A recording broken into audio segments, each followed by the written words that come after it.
Chiefs player who cursed out fans and gave them the finger just trashed Americans and says why he will do it again.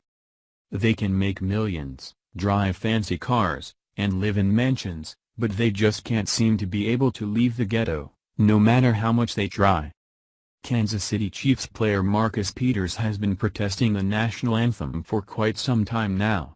Of course, the ungrateful millionaire has also made it quite clear that he is not obligated to talk about it or issue a reason for his decision to not stand. Instead, he blames those who have been insulted by his disrespect and accuses them of having it all wrong about him. Yes, I bet we all have it all wrong. Seeing as how NFL TV viewership and attendance has fallen since these despicable protests started, he finally decided to break his arrogant silence and to give excuses about his protests in order to shed more light on the issue. I ain't trying to get into a back-and-forth conversation of me trying to prove that I'm not being disrespectful or that I am being disrespectful toward the American flag. Man, come on, man. I'm an American, bruh. I'm an African American that was born in this wonderful country that we all can live in. How about we start all protecting each other and come together, you feel me? It will be better for it. It's gonna be what it's gonna be, bruh, but I'm just getting tired. We need to talk about something new. If y'all wanna talk about the protest, man, give my man Colin Kaepernick a call. And he'll tell you straight up. Because nobody's hollered at him and asked him. When the first person raised his fist at the Olympics, right, he was showing that he was proud of who he was. Referring to John Carlos and Tommy Smith's protest at the 1968 Olympics, that's all I was doing. As you can tell by his very eloquent statement, he is just making excuses for the inexcusable. He has never protested the culture of rape, abuse, and drugs the NFL has been faced with, so he decides to protest America and all she stands for, all we stand for. ABC reports.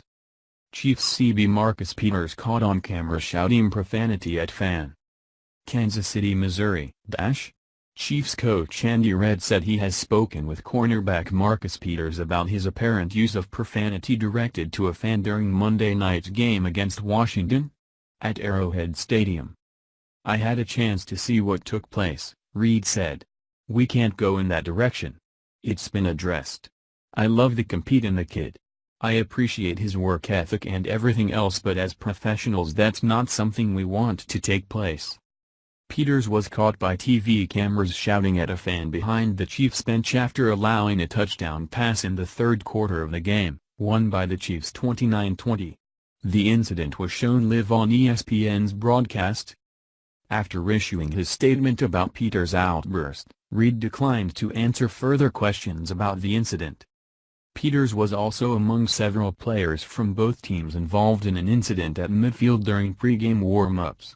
Players were joining with one another and had to be separated by coaches. Peters was the last Chiefs player to be pulled from the incident.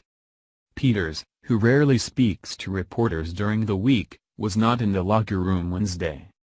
He spoke volumes after the game, though, telling reporters in front of his locker that I killed my damn self by giving up the touchdown catches.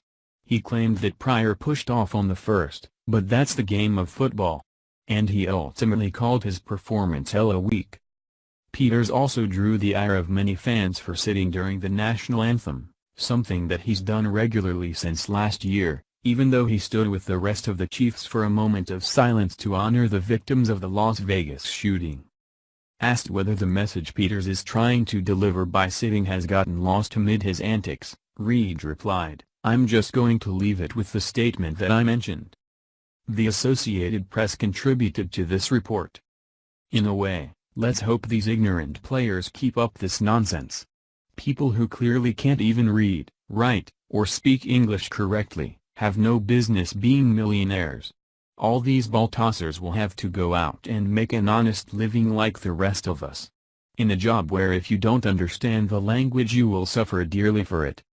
It's inconceivable that a person who tosses a ball for a living gets millions to do so, while the very soldiers who protect this thug's right to spew his garbage make peanuts. It's about time us Americans did some soul searching and started to put things into perspective. Sports are done for fun, not for millions or to be used as a platform to spew your ignorance and hate towards the nation who has given you all. Please share if you are boycotting the NFL.